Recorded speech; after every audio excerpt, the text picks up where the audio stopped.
Back class 10, your history class, continuing with the revision of chapter 1, which is the War of Independence 1857. Today we'll revise the economic causes. See, the economic causes is also known as the India's exploitation, how the Britishers exploited the Indians. They ruined their Indian handicrafts. The popularity of Indian textile alarmed the policymakers of England. They were very afraid. So the British rulers deliberately prohibited the use of Indian silk.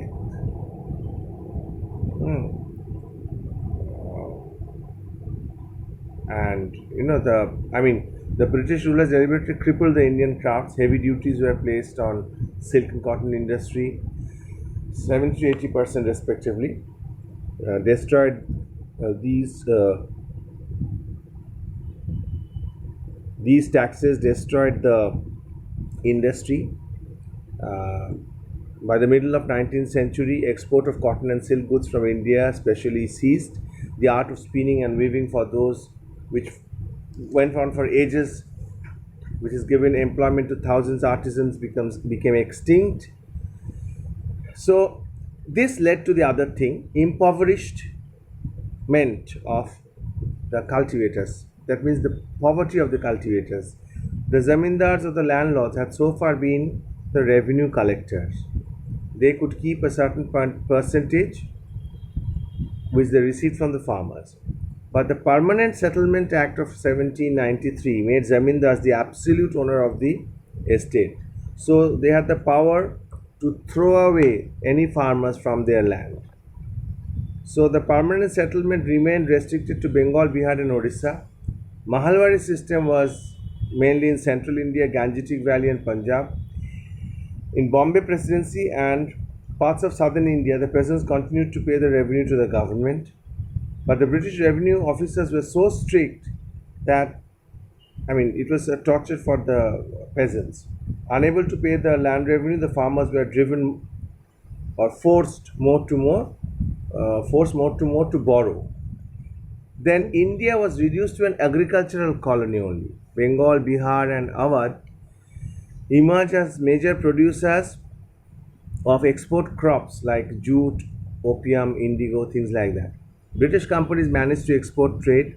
The manufacturers in England required other raw materials also, such as cotton, oil seeds for their industries. And after the Industrial Revolution, the Britishers did all they could to make or to keep India mainly as an agricultural country. And terrible torture was done to the indigo cultivators. In 1833, the Englishmen were permitted to acquire land and settle down as planters in India. The peasants, that is the farmers, were forced to cultivate indigo and nothing else in the fields chosen by the English planters. Their crops were destroyed by the planters and their houses were burned, the cattle were taken off, and because they were forced only to produce indigo. Annexation of rent-free lands and estate. In 1852, the Inam Commission was appointed to inquire to the title deeds. Now, see, this is very interesting.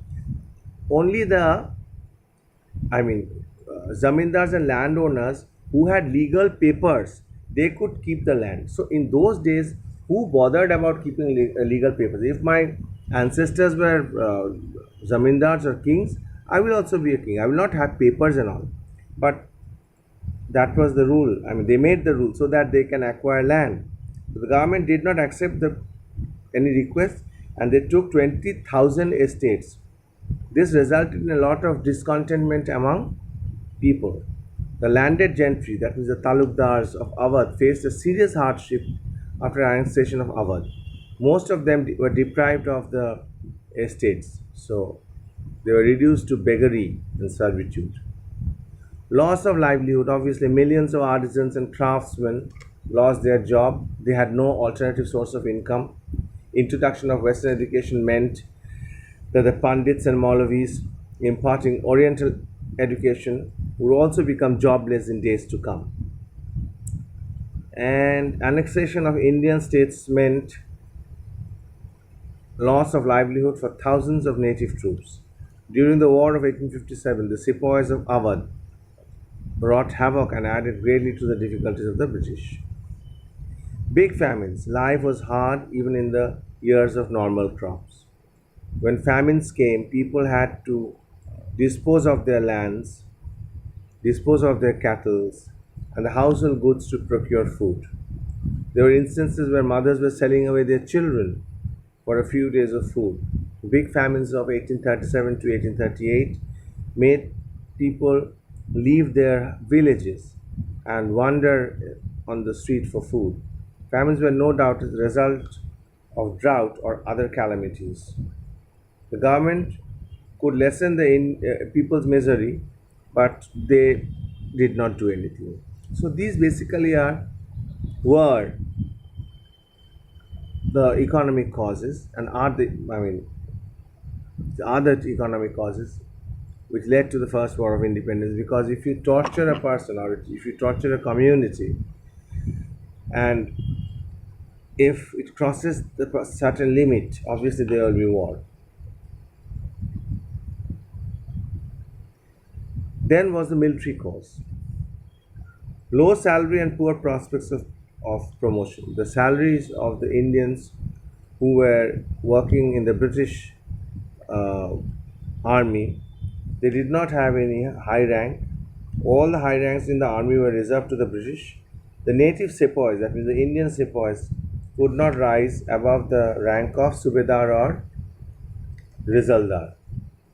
The maximum pay of a Subedar of an infantry one could expect was less than a minimum pay of a raw English recruit. Even if a fresh English recruit used to get higher income than a Subedar or of Indian origin.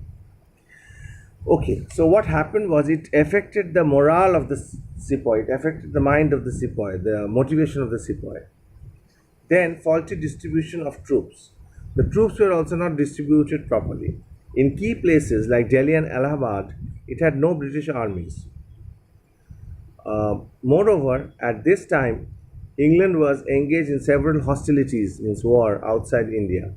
The Persian War, the Chinese War. The Indian soldiers knew that the British were in difficulty because they were engaged fighting war outside. So they were determined to strike at a very suitable opportunity. Number 3, disproportion between India and British troops. When Dalhousie left India, company's troops consisted of 2,33,000 Indians and roughly 45,322 British. So it was a disparity. More Indian soldiers were there under the British. So Lord Dalhousie has written to the Home authorities that more British soldiers should be drafted in the army. So he failed to achieve what is needed. This gave the courage to Indian soldiers to take arms against the English people. Then is the social distance between British officers and Indian soldiers. The officers treated their soldiers, Indian soldiers, as servants. The soldiers, on the other hand, were experienced men who had conquered for their masters kingdom after kingdom. So they conquered Punjab for the British. The feeling of the sepoys can be known from a proclamation of Great Revolt. So they said once that what has been in return for the blood we shed, only the British spoiled our people and degraded our princes. So the Indians who were in the British army, they fought for them, but they were disregarded, disrespected. So that is a very sad issue.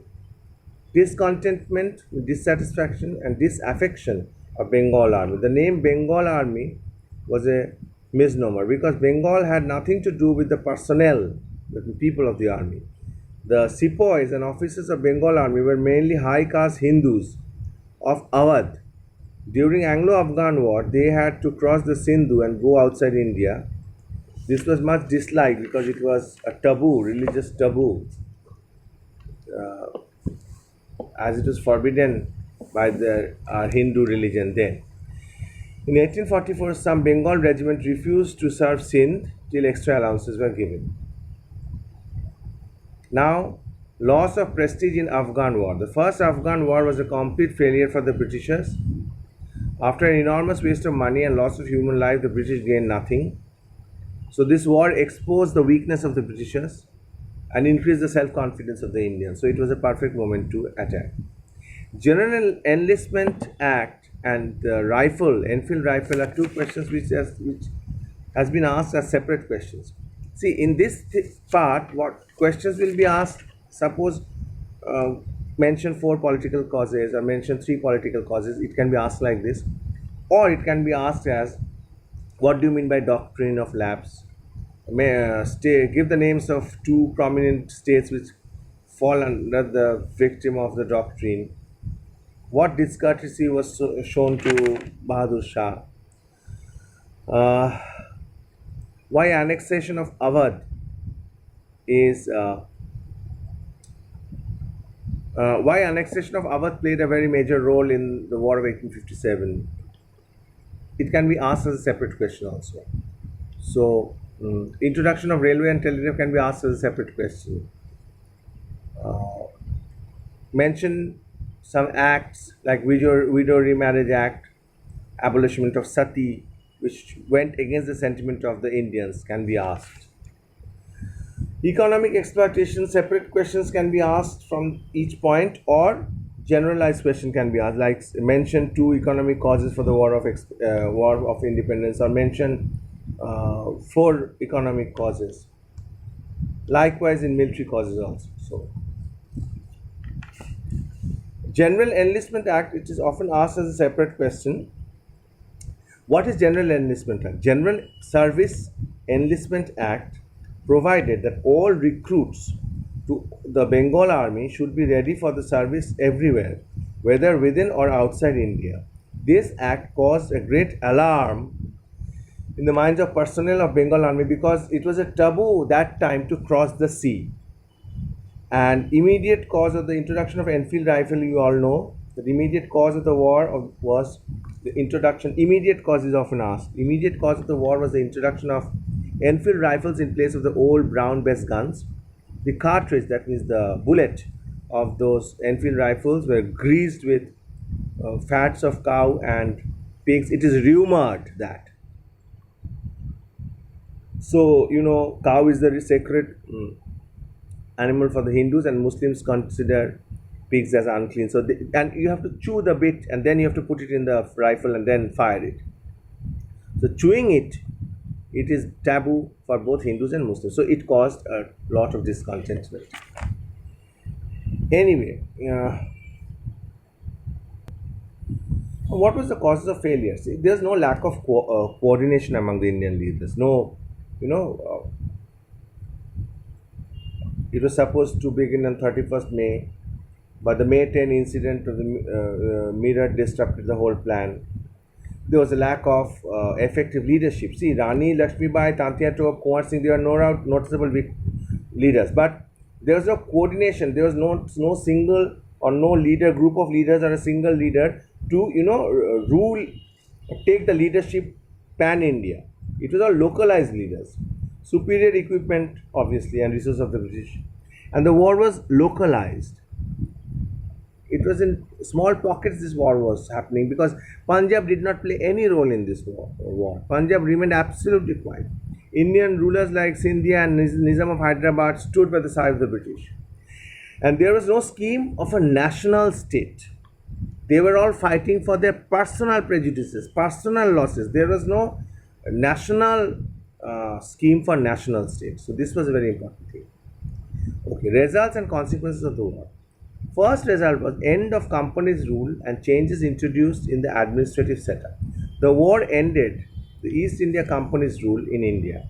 The British statesmen realized that it will be unwise to leave the government of so vast a country in the hands of a private company. So, an act for the better government of India was passed. So what was the name of the act? Better Government of India Act was passed on 2nd August 1858. The Act of 1858, what was it?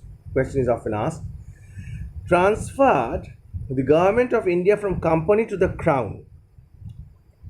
India was now to be governed by the name of Her Majesty. Secondly, Company's Board of Council and the Court of Directors were abolished. All the powers were transferred to the cabinet minister known as the Secretary of State for India. The Secretary of State was to be assisted by an Indian council consisting of 15 members. His salaries and allowances were paid out of the revenues from India. Fourthly, appointment of civil services were also made by open competition under the rules made by the Secretary of State in Council. And lastly, the Governor General received the additional title of Viceroy. The new title denoted the new position of the Governor General. Now, second was policy towards Indian princes and chiefs. Queen Victoria declared in her proclamation in 1858 that the British government would not annex the Indian states. All the treaties that the princes had concluded with the British company would be honored. The rights of adaptation and successions were also recognized. Some changes was coming. At the same time, they could have only a limited number of troops. Since Nana Sahib had taken as an active part in the war and he fled into the jungles of Nepal and never returned again, the office of Peshwa was abolished. After the death of Bahadur Shah, who was deported to Rangoon, the Mughal dynasty came to an end. Reorganization of the army. The policy of balance and counter-check was adopted regarding the military administration. The proportion of British to Indian soldiers increased. All key positions in the army were reserved exclusively for the Britishers. They were not taking any risk by keeping Indian army. Indian soldiers belonging to different castes and creeds were mixed up in the manner that no sentiment of unity, very important, could arise among them. And some promises were made. Queen Victoria, in her proclamation of 1858, promised they would not interfere with the religious belief of the people. Second, the Queen also promised equal treatment to all her subjects. All appointments declared the Queen would be strictly on the basis of education, ability, and integrity. An official pardon was granted to people except those who have been guilty of the murder of British subject. Proclamation ended with the promise of material and moral advancement of the people would henceforth be the main concern of the government. These solemn promises, however, were not intended to be kept. We all know that. Policy of non-intervention in social and religious matters were apparently fair and just, but it had its drawbacks too. During the pre-war period, a number of measures have been taken by the society. For example, in 1829, Lord Bentinck issued a regulation declaring sati illegal. Widow Remarriage Act of 1856 provided any widow could marry again. These were all progressive measures, but it were not taken taken in a good spirit by the Britishers. After the Queen's proclamation, country's progress was impeded and the conservative elements gained ground. So because religion at that time was very conservative. So if you want to make any change, whether it is a progressive change or not, people were not very eager to accept it. Policy of divide and rule is the famous policy of the Britishers. The policy of divide and rule was there. The British policy was to pacify, means to calm down the chiefs and princes of the native states. They were being converted into loyal supporters of the Britishers. Why? They will get money from them. The Britishers will get money from them. This was done to create a wall of separation between princes and the country's masses. Further, the strength of the uprising lay in the Hindu-Muslim unity. So, both Hindus and Muslims had combined against to hate the foreigners. The British viewed the development with an alarm. Therefore, they tried to create a misunderstanding between Hindus and Muslims. Soon after the war, the British turned against the Muslims. At a later stage, however, growing nationalisms of the Hindus made them unfriendly in the eyes of the British. The Muslims were taken back into confidence.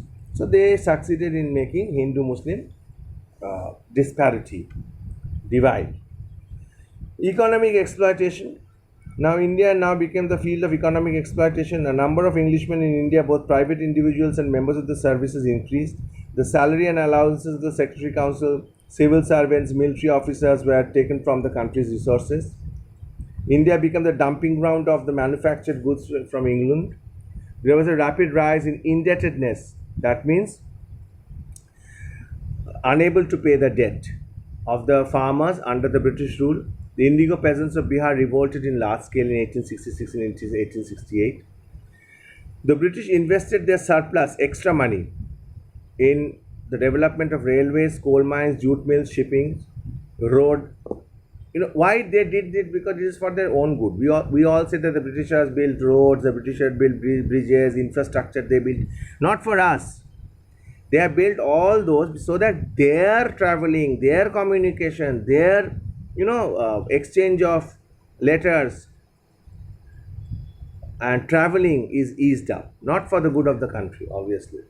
And the main result of the war was there was a rise of nationalism. The British soldiers were guilty of most inhuman atrocities, tortures.